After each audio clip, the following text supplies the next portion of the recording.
They thought I'd crumble from a termination email. But when the clock struck 7:09, the only thing locked wasn't my future. It was their billion-dollar project. A story about loyalty betrayed, about the quiet power of the underestimated, and about a single line of code that brought an entire corporation to its knees. My name is Valerie Sutton, and at 6:55 p.m. on a Thursday that should have been like any other, I became expendable. The notification popped up on my screen with that distinctive ping that makes your stomach drop before you even read it. Carter Lowell, our new project director who'd been with Virion Technologies for all of 3 months, had scheduled an urgent meeting in conference room C. No subject line, no context. Just that cold. Corporate summons that veteran engineers know means nothing good. I saved my work, a final debugging session on the Orion Core platform I'd architected from scratch, and made my way down the hall. Through the glass walls, I could see Carter sitting at the head of the table, his MBA smile plastered across his face like a warning label. Derek Miles sat beside him, the same Derek who'd been caught stealing code at his last company but somehow landed here with a signing bonus that dwarfed my annual raise. "Valerie, please sit," Carter said, gesturing to the chair across from them like he was offering me a seat at my own execution. I remained standing.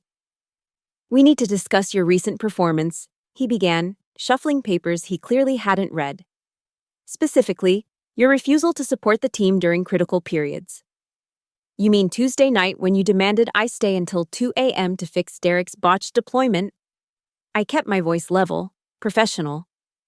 "The one where he pushed untested code to production without following protocol?" Carter's smile tightened. "That's exactly the attitude we're talking about. This lack of team spirit, this resistance to going above and beyond. I've worked 60-hour weeks for the past 18 months, I said. I built the entire authentication framework that Orion Core runs on. I've answered emergency calls during my mother's birthday, coded through food poisoning, and yet you refuse to stay late when asked." He cut me off with the confidence of someone who's never written a line of code in his life. In startup culture, we need people who are all in. People who understand that sometimes sacrifice is necessary. Sacrifice? The word tasted bitter. They had no idea what I'd sacrificed. The night I debugged critical infrastructure from the back of an ambulance while my mother was having a stroke. The relationship that crumbled because I always put Virion first. The therapist appointments I'd missed. The family dinners I'd skipped. The life I'd put on hold for a company that was now calling me insufficiently dedicated. "I'm terminating your employment, effective immediately," Carter announced, sliding a folder across the table. "Security will escort you to collect your belongings. Your access will be revoked within the hour." Derek couldn't quite hide his smirk. He'd been angling for my position since he arrived, whispering in Carter's ear about fresh perspectives and agile methodologies while breaking every security protocol I'd established. I looked at the termination paperwork, then at Carter's face, searching for any recognition of what he was throwing away. 3 years of institutional knowledge. The only person who truly understood the labyrinthine architecture of our flagship product. The engineer who'd saved this company from catastrophe more times than anyone had bothered to count. Nothing. Just that MBA smile and dead eyes. "One question," I said, gathering the folder without opening it. "Does the board know you're firing your lead architect 14 hours before the Orion Core launch?" A flicker of uncertainty crossed his face. "The system is ready. Derek has assured me." "Derek assured you?" I almost laughed. The same Derek who doesn't know the difference between symmetric and asymmetric encryption, who thinks version control is optional. That Derek? "Your negativity is exactly why." I raised my hand, stopping him mid-sentence. "Save it. I'll see myself out." As I turned to leave, I caught my reflection in the conference room glass. 38 years old, shadows under my eyes from too many late nights. But my spine was straight. They thought they were discarding a difficult employee. They had no idea they were throwing away their only key. Because deep in the heart of Orion Core, woven through 3 years of updates that Carter had rubber-stamped without reading, lay my insurance policy, the Gatekeeper Protocol. And in 14 hours, they'd discover exactly what they'd lost. The security guard trailing me to my desk was unnecessary. After 3 years, I knew every exit, every camera blind spot, every way in and out of this building. But policy was policy. And Brad from security looked as uncomfortable as I felt, hovering while I packed my life into a cardboard box. My fingers traced the edge of my desk, finding the coffee ring stain from that first all-nighter when Orion Core was just a concept. Nobody knew about the sacrifices hidden in these walls. Nobody knew because I'd never told them. Like that night 2 years ago. Mom had been rushed to St. Mary's with chest pains, and I was in the car following the ambulance when my phone exploded with alerts. The primary database had corrupted during a routine update, Derek's predecessor's handiwork, and the entire Asian market trading system was down. Millions of dollars hung in the balance. I'd pulled into the hospital parking lot, watched them wheel Mom through the emergency doors, then opened my laptop right there in the car. For 4 hours, I reconstructed database tables from memory while texting my sister for updates from inside. Mom survived. So did Virion's Hong Kong operations. The CEO had sent a company-wide email praising the team effort that saved the day. My name wasn't mentioned, or there was the December I'd spent in the office, debugging a memory leak that was causing system-wide crashes. I'd sent my family a text on Christmas morning. Still at work, save me some turkey. By the time I'd isolated and fixed the issue, Christmas had come and gone. My nephew had taken his first steps. My father had told his favorite story about my childhood for what would be the last time before his Alzheimer's progressed. But the contracts were saved. The investors were happy. Carter's predecessor had gotten his bonus. "You okay, Val?" Brad asked quietly, watching me wrap my Engineering Excellence Award in newspaper, the same award they'd given me 6 months ago, with great fanfare. For exceptional dedication to technical innovation. The plaque read, apparently, exceptional dedication had an expiration date. "I'm fine," I lied, carefully placing a photo of my team from the early days into the box. Back when we were 12 people with a dream. Before venture capital and MBAs and metrics that measured everything except what mattered. My phone buzzed. A text from Sarah, one of the junior developers. "Just heard. This is bullshit. We all know what you've done for this place." But they didn't know. Not really. They didn't know about the security vulnerabilities I'd patched on my own time, because reporting them would have delayed launches. The optimization algorithms I'd refined at 3 a.m. because daytime was for meetings. The documentation I'd written on weekends so new hires could understand our Byzantine codebase. They certainly didn't know about the gatekeeper protocol. I'd created it after the first time management had overridden my security concerns. Too cautious, they'd said. Too many safeguards. So I'd built one they couldn't see, a dead man's switch woven into the authentication framework. Every update, every patch, every new feature had strengthened it. Hidden in plain sight. Documented in technical specifications that Carter had approved without reading. Integrated so deeply that removing it would mean rebuilding from scratch. It wasn't malicious code. It wasn't a backdoor or a time bomb. It was simply a requirement for final authorization from the system architect, me, before production deployment. A safeguard I'd never intended to use until now. "That's everything," I told Brad, lifting the box. 20 pounds of memorabilia representing 3 years of 60-hour weeks, missed birthdays, postponed vacations, and ignored health warnings. As we walked past the development floor, I saw Derek at my old workstation, already moving his things in. He looked up, caught my eye, and had the audacity to wave. Tomorrow. He'd discover that having the title of lead architect was very different from understanding the architecture. The elevator ride felt eternal. Each floor we descended took me further from the life I'd built and closer to whatever came next. But I wasn't thinking about the future. I was thinking about a line of code, elegant in its simplicity, waiting patiently in the heart of a $950 million system. They'd taken my job, my dignity, my sense of purpose, but they'd forgotten one crucial thing. I'd built their kingdom, and I'd kept the keys. The truth is, I should have seen it coming the day Carter Lowell walked through Virion's doors with his Harvard MBA and his disruption rhetoric. "We need to shake things up," he'd announced at his first all-hands meeting, standing beneath the mission statement I'd helped write when this company was just a dream and a rented server. "Create a new culture of innovation and accountability." What he meant was replacing experienced engineers with cheaper alternatives who wouldn't question his decisions. Within weeks, he'd eliminated our flexible work policy, canceled the weekly architecture reviews I'd established, and instituted performance improvement plans for anyone who dared suggest his timeline estimates were fantasy. He'd smiled through it all, that practice smile they must teach in business school, the same smile he wore when he brought Derek Miles in for an interview without consulting the technical team.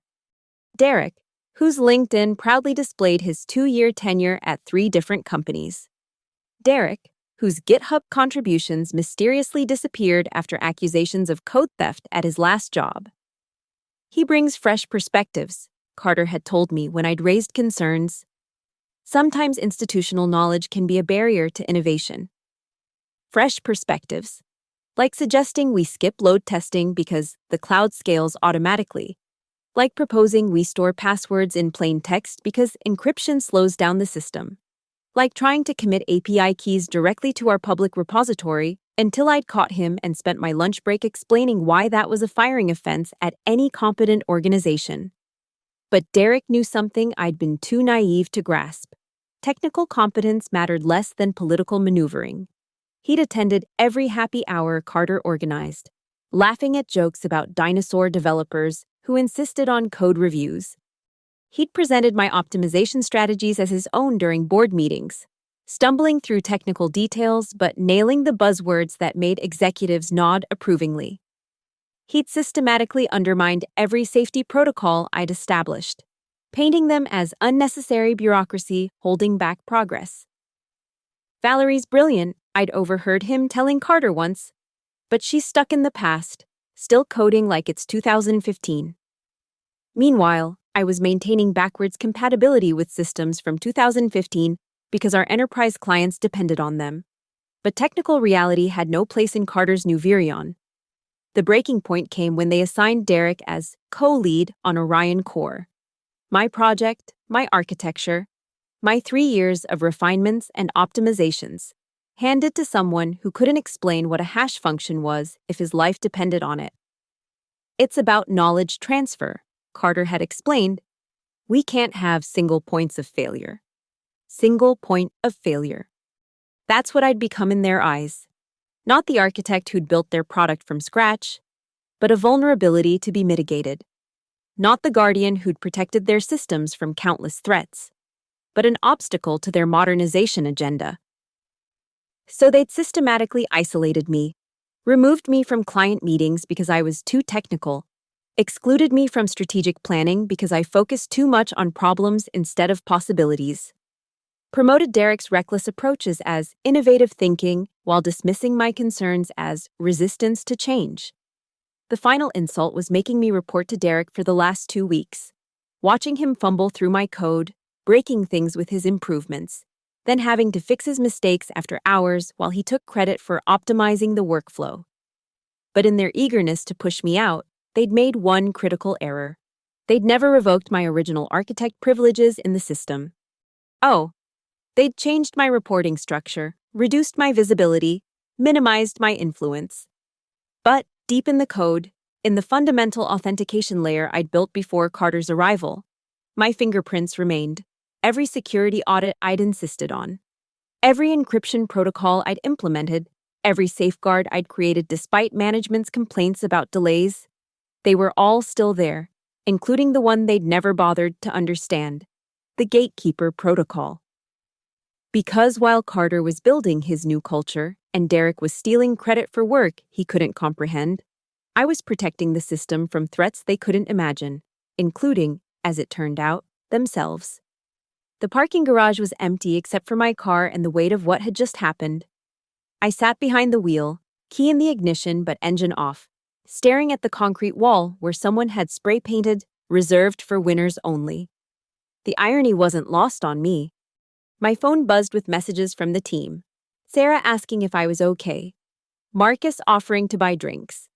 Even Tom from QA, who rarely said 3 words to anyone, had sent a simple, "This is wrong." But mixed among the sympathy was Derek's company-wide email, sent precisely 15 minutes after my termination. Excited to lead Orion Core into tomorrow's launch. Big things ahead. Tomorrow's launch, in less than 14 hours, they'd flip the switch on a $950 million platform that Derek understood about as well as he understood loyalty. 2 weeks ago, he'd caused a system-wide crash by optimizing my load balancer configuration. When the post-mortem revealed his mistake, Carter had somehow spun it as a learning opportunity and blamed the incident on unclear documentation. Documentation I'd written and Derek hadn't read. I'd spent 18 hours straight fixing his mess while he attended a leadership workshop on failing forward. That's when the ultimatum came. Fix Derek's latest catastrophe by morning or face a performance review. No overtime pay. Of course. That would require acknowledging this was beyond my regular duties. When I'd pushed back, citing labor laws and basic human decency, Carter had called an emergency meeting about my attitude problem. "We're not asking for much," he'd said, that MBA smile never wavering. "Just a team player who understands that sometimes we go the extra mile." The extra mile, I'd gone so many extra miles I could have circled the globe, but those miles were invisible to them. Written in code commits at 3 a.m. and server logs on weekends. They only saw the one time I said no. I started the engine, letting it idle while I opened my laptop. My credentials would be revoked soon, but not yet. Corporate bureaucracy moved slowly, and IT wouldn't process my termination until morning. Plenty of time to verify what I already knew. The gatekeeper protocol wasn't sabotage. It was architecture. 3 years ago, after a junior developer accidentally pushed code that exposed credit card data, I'd built an additional authentication layer into Orion Core, a final checkpoint that required explicit approval from the system architect before any deployment could go fully live. It was elegant, invisible, and completely legitimate, documented in Section 47.3.2 of the technical specifications that Carter had approved without reading. Ensures accountability and prevents unauthorized deployments. The documentation stated Carter had probably loved those words, never realizing they'd one day apply to him. I pulled up the system logs, watching Derek's frantic attempts to prepare for launch. He'd been in the office since my termination, no doubt trying to prove he could handle my responsibilities. His commit messages told a story of increasing panic. Fixed authentication bug. Really fixed authentication bug. Authentication temporarily disabled for testing. Urgent. Re-enabled authentication. He had no idea what he'd broken. No understanding of the delicate balance I'd maintained between security and functionality. And absolutely no knowledge of the protocol waiting patiently in the final deployment phase. The thing about being systematically pushed out is that it gives you clarity. They hadn't fired me for refusing overtime. They'd fired me for remembering my worth, for having boundaries, for being the only person who'd tell Carter his timelines were impossible and Derek his ideas were dangerous. Tomorrow, when they tried to launch their flagship product to a global audience, when investors and board members watched with champagne glasses raised, the system would initialize perfectly. Every test would pass. Every metric would glow green. Right up until the final moment, when it would request an authorization token that only I possessed. Not because I'd planted malicious code or created a backdoor, but because I'd done exactly what they'd hired me to do. Build a secure, robust system with proper safeguards. They just never imagined they'd need safeguarding from themselves. I closed the laptop and put the car in reverse. In 13 hours and 45 minutes, Carter would learn the difference between having an architect's title and being the architect. And I wouldn't lift a finger to help him. The gatekeeper protocol was born from necessity, not malice. 3 years ago, when I joined Virion as their first senior engineer, the codebase was a disaster waiting to happen. No version control, no deployment procedures, no security protocols. Just cowboys pushing code to production and praying it worked. My first month, I'd watched in horror as a junior developer's untested update took down our entire East Coast operations. The CEO had screamed about lost revenue while the culprit sat crying in the bathroom. That's when I'd decided never again. Layer by layer. I'd built safeguards into the system, version control with mandatory reviews, automated testing suites, rollback procedures, and deep in the authentication framework, a final fail-safe that everyone overlooked because it was so elegantly simple. The protocol worked like this. During system initialization, Orion Core would generate a unique deployment key based on the hardware configuration, timestamp, and a seed value. This key needed to match a master token to complete deployment. The genius was in the details. The master token wasn't stored anywhere in the system. It existed only as an algorithm in my head, a mathematical formula I developed based on my mother's birthday, my employee ID, and the Fibonacci sequence. I documented the protocol's existence in plain sight.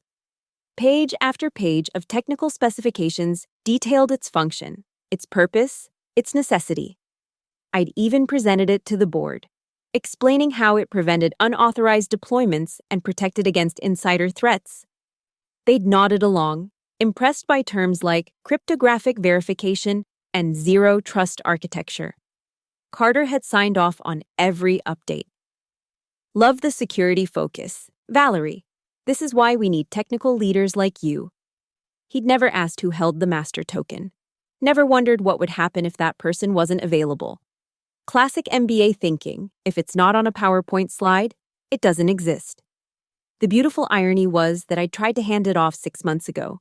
I'd suggested creating a shared custody system, distributing the token algorithm among senior engineers. Carter had killed the proposal, calling it unnecessarily complex, and saying I was creating problems where none existed. The system works fine as is, he'd declared. Let's not over-engineer things. Now, sitting in my apartment with my laptop open, I watched the deployment preparations through the system logs I still had access to. Derek was making a mess of things, as expected.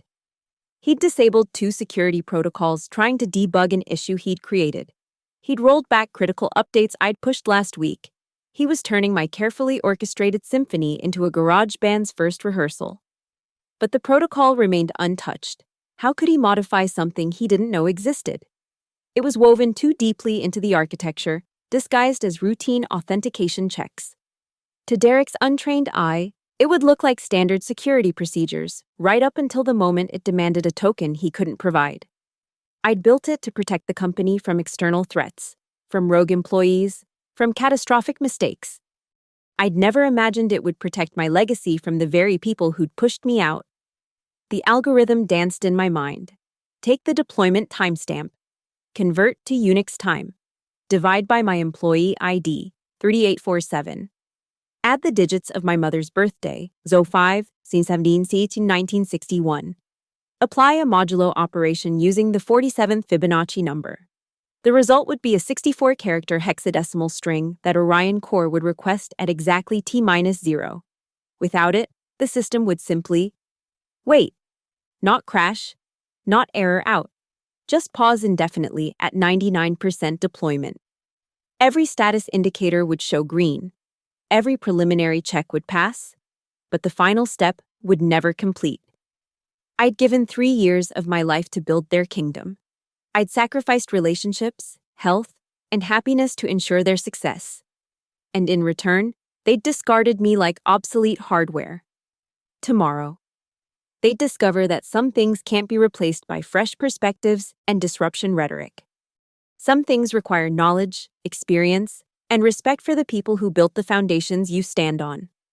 The protocol wasn't revenge, it was justice, encoded in mathematics and executed with precision. And the key? It would remain safely locked in the mind of the architect they deemed expendable. The launch event was scheduled for 8 a.m. sharp. I knew because I'd originally planned it, coordinated with Tokyo Market's opening, perfectly timed for maximum media coverage. Carter had kept my timeline, but claimed credit for the strategic insight. By 7 a.m., I was parked in the coffee shop across from Virion's headquarters, laptop open, watching the chaos unfold through the system logs. My credentials were finally revoked, but I didn't need them anymore. The public status page told the whole story. Orion Core System Status, initializing. 94% Derek had been at the office all night. His desperate commits painted a picture of mounting panic. He'd even tried calling in favors from contractors, judging by the unfamiliar IP addresses accessing the development environment. But you can't debug what you don't understand, and Derek understood nothing. 7:45 a.m. Status, 97% inside Virion's glass towers. I imagined the scene. Board members arriving in their Teslas. Investors gathering in the executive conference room. The PR team setting up for the live stream that would announce Orion Core to the world. Carter in his best suit, practicing his speech about innovation and disruption. 7:55 a.m. Status, 99%. My phone started buzzing. Unknown numbers. I didn't answer. Then a text from Sarah. Something's wrong with the deployment. Derek's losing it. Carter's asking where you are. Where I was. I was exactly where they'd put me. On the outside. Looking in. 7:59 a.m. Status, 99%. The deployment process reached its final phase. Every module loaded. Every service responded. The system hummed with perfect health, ready to handle millions of transactions per second. It just needed one small thing. Authorization token required. Origin architect verification pending. The status page froze at 99%, that tantalizing single percent representing 3 years of my life. My phone exploded with calls. I watched them go to voicemail, each more frantic than the last. Then came the text from an unknown number that had to be Carter. Urgent. System issue. Please respond immediately. Please. The word looked foreign coming from him. How many times had I said please? Please consider the security implications. Please give us realistic timelines. Please respect your engineers' expertise. Please remember we're human beings, not code machines. Another text. Name your price. I almost laughed. They thought this was about money. They couldn't conceive that someone might have principles that weren't for sale. That respect and recognition mattered more than a panic-driven payday. 7:09 p.m. Exactly 12 hours after they'd walked me out, I opened a terminal window on my laptop. My fingers hovered over the keyboard. One command would end their crisis. A simple string of characters would unlock their billion-dollar baby and let them pretend this never happened. Instead, I typed a different command, one that would formalize what the protocol had already started. A permanent lock on the deployment system, engaging every security measure I'd ever built. Not malicious, not destructive, just a complete freeze on all production changes. They could still run their existing systems, still serve their current customers, but Orion Core, their future? That would remain forever at 99%, a monument to their arrogance. I hit enter at exactly 7:09 p.m. The status page updated. Deployment locked. Security protocol engaged. Administrator intervention required. Administrator. That would be me. The expendable single point of failure they'd eliminated to streamline their operation. My phone rang again. This time, I recognized the number. The CEO, calling personally. I let it ring as I closed my laptop and packed up my things. Through the coffee shop window, I could see people gathering at Virion's windows. Tiny figures pressed against glass, watching their dreams evaporate in real time. They'd rebuild eventually. Hire new architects, reverse engineer my code, spend millions to recreate what I'd built for a fraction of the cost. But they'd always know that at the moment of their greatest triumph, they'd been brought down not by competitors or market forces or technical limitations. They'd been stopped by the very safeguards they'd approved but never understood. By the architect they'd deemed replaceable. By a single line of code and the woman who'd written it. I left the coffee shop and drove home, leaving my phone in the car. Behind me, a billion-dollar launch turned into a billion-dollar lesson. Some things can't be disrupted, some people can't be replaced, and some locks don't have keys, they have architects. The drive home was silent except for the hum of tires on asphalt. No radio, no podcasts, just me and the weight of what I'd done. My phone sat in the passenger seat like an unexploded bomb, screen lighting up with each new call, each increasingly desperate text. When I finally reached my apartment, I did something I hadn't done in 3 years. I turned off all my devices, laptop, phone, tablet, everything went dark. For the first time since joining Virion, I was truly disconnected. I poured myself a glass of wine, the good bottle I'd been saving for a special occasion, and stood at my window overlooking the city. Somewhere out there, in a glass tower I'd helped build, chaos reigned, emergency meetings, finger-pointing, desperate attempts to understand what I'd understood from the beginning. You can't patch trust once it's broken. The funny thing about locks is that they're honest. They don't pretend to be anything other than what they are, a barrier between those who belong and those who don't. Carter had made it clear which category I fell into. I'd simply formalized the arrangement. By now, Derek would be dissecting my code, trying to find a backdoor that didn't exist. The protocol wasn't hackable because it wasn't a hack. It was architecture, as fundamental to Orion Core as its database schema or API structure. To remove it, they'd need to rebuild from scratch, months of work, millions in development costs, and the humbling admission that they'd need to start over. I thought about the team I'd left behind: Sarah, Marcus, Tom, and the others who'd have to clean up this mess. Part of me felt guilty. They didn't deserve this chaos. But they also didn't deserve leadership that viewed engineering talent as replaceable cogs. Maybe this would wake someone up. Maybe the board would ask harder questions about who they put in charge. Or maybe not. Maybe they'd spin this as a cyber attack, a disgruntled employee's sabotage. Carter was good at narratives, after all. But anyone who looked at the code would see the truth.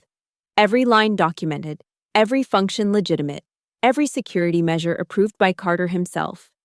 I hadn't broken their system. I'd built it exactly as specified. The wine tasted better than I'd imagined. Freedom, it turned out, had notes of cherry and oak. I pulled out a notebook, paper, not digital, and started sketching. Ideas for my own projects, dreams I'd deferred while building someone else's empire. A security framework that respected both systems and the people who built them. An architecture that couldn't be held hostage by corporate politics. The city lights twinkled below, each one representing someone else's late night at the office, someone else's sacrifice for a company that might discard them tomorrow. I raised my glass to them, to all the invisible architects holding up kingdoms that barely knew their names. My neighbor's cat wandered onto my balcony, and I let her in. She curled up on my couch like she belonged there, like she'd been waiting for me to finally come home at a reasonable hour. I scratched behind her ears, thinking about simple pleasures I'd missed while debugging other people's mistakes at 3 a.m. Tomorrow, I'd start looking for new opportunities. Companies that understood the value of institutional knowledge, that recognized the difference between disruption and destruction. They existed. I'd turned down their recruiters often enough while loyal to Virion.